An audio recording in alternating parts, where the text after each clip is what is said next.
తోట తెలుసా? జీవవృక్ష ఫలములు వసగే తోట. ఆ తోటలో దేవుడు ఎవరు నుంచారు?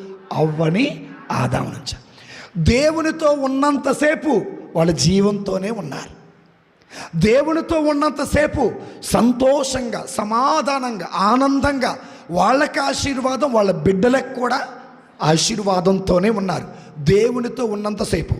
ఇక దేవుని మాట పెడచెవిన పెట్టి సాతాను మాట విన్నారు. దేవునితో సంబంధం తెగిపోయింది. ఎప్పుడైతే దేవుడితో సంబంధం తెగిపడిపోయిందో దేవుడు అన్నాడు, నా జీవం నీలో లేదు, నా జీవము కలిగిన ఏదోనో తోటలో నుంచి బయటికి గెంటి వేయబడ్డాడు. గుర్తుపెట్టుకోండి. ఈరోజు నేను అడిగే ఓ ప్రశ్న, నీవు దేవునికి లోబడి ఉంటే నీలో జీవం ఉంటుంది. అయితే మీరు అనొచ్చు, ఫాదర్ గారండి